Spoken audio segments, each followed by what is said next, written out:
আজকে তৈরি করব গ্রামের ঐতিহ্য পুলি পিঠা এবং কাটা পিঠা। এখানে ভাত রান্না করার চাল আগে থেকে ধুয়ে পানি দিয়ে সামান্য লবণ দিয়ে কিছুক্ষণের জন্য ভিজিয়ে রেখেছিলাম। ভিজানোর পর এগুলোকে এখন সুন্দর করে ভেজে নিব। যতক্ষণ না পর্যন্ত সবগুলো চাল ফুটে এরকম সাদা না হয়ে আসবে ততক্ষণ পর্যন্ত এগুলোকে ভালো করে ভেজে নেব। ভাজা হয়ে গেলে এখানে তিল নিয়েছি, তিলগুলোকে সুন্দর করে ধুয়ে নিয়েছি। ধুয়ে নেওয়ার পর এগুলোর পানি ঝরিয়ে হালকা একটু শুকিয়ে নিয়েছি। তারপর তিলগুলোকেও ভেজে নিব। হালকা একটু মুচমুচে করে ভেজে নেওয়ার পর চাল ভাজা আর তিল ভাজাগুলোকে একসাথে মিশিয়ে একটু নেড়েচেড়ে ঠান্ডা করে নিব। ঠান্ডা হয়ে যাওয়ার পর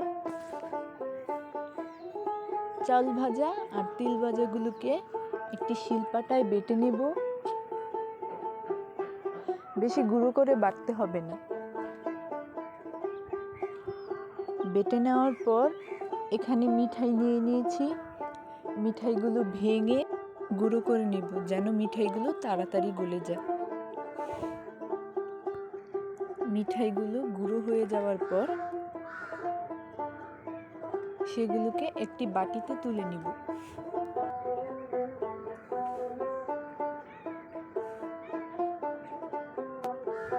এখানে নারকেল নিয়ে নিচ্ছি। তারপর চুলায় একটি কড়াই দিয়ে দিব, সেখানে মিঠাই দিয়ে দিব। পরিমাণ মতো পানি দিয়ে দিব। আস্তে আস্তে মিঠাইগুলো গলতে শুরু করেছে। তারপর যখন এরকম ফেনা ফেনা হয়ে যাবে তখন একটি বাটিতে পানি নিয়ে নেব। তারপর 2 ফোঁটা মিঠাই দিয়ে যখন দেখব জমাট বেঁধে গেছে তখন বুঝে নিতে হবে মিঠাইগুলো হয়ে গেছে। তারপর সেখানে তিল বাটা আর চাল বাটা দিয়ে দিব,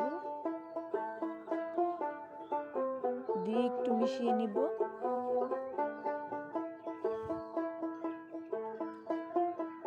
এখন এখানে নারকেল দিয়ে দিব। নারকেল দিয়ে এগুলোকে ভালো করে মিশাতে হবে। মেশানো হয়ে গেলে নামিয়ে নেব।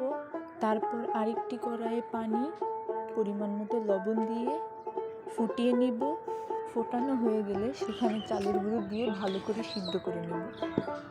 সিদ্ধ হয়ে গেলে নামিয়ে তারপর চালের গুঁড়োকে ভালো করে মেখে নেব।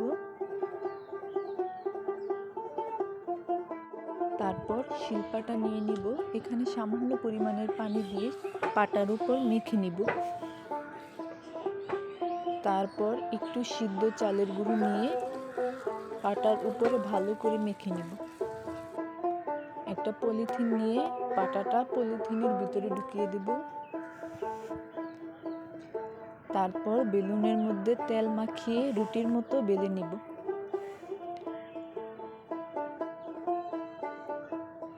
বেলে নেওয়ার পর এখানে আগে থেকে বানিয়ে রাখা পুর দিয়ে দিব।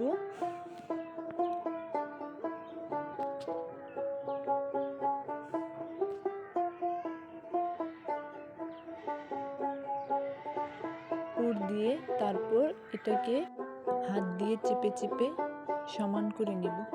তারপর 2 হাত দিয়ে চেপে কেটে নেব। কেটে নেওয়ার পর হাত দিয়ে চেপে চেপে সাইডগুলো বন্ধ করে দিব যেন পুরগুলো বের না হয়ে যায়। সৌন্দর্যের জন্য একটু ডিজাইন দিয়ে দিচ্ছি।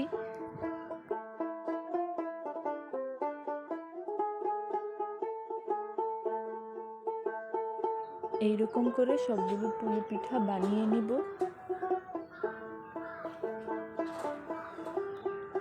তারপর এখানে পুলি পিঠের মতো করে কাটা পিঠাগুলো কেটে নেব।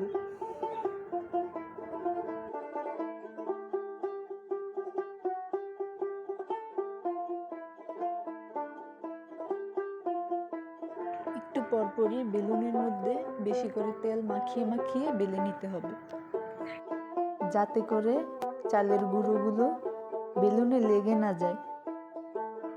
রুটির মতো বেলে বেলে তারপর একটা ভাঁজ দিয়ে একটু বেঁকা করে ধরে আঙুল দিয়ে চাপ দিয়ে কেটে নেব। এখানে অল্প অল্প তেল দিয়ে পুলি পিঠাগুলো ভেজে নেব।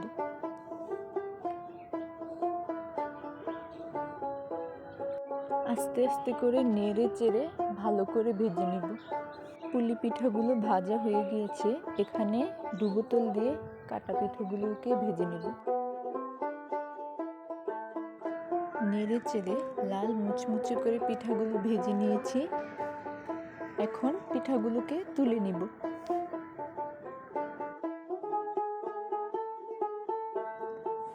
এই যে হয়ে গিয়েছে আমাদের পুলি পিঠা,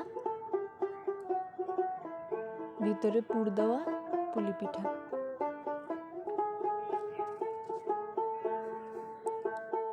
আর তেলে ভাজা মুচমুচে কাটা পিঠা।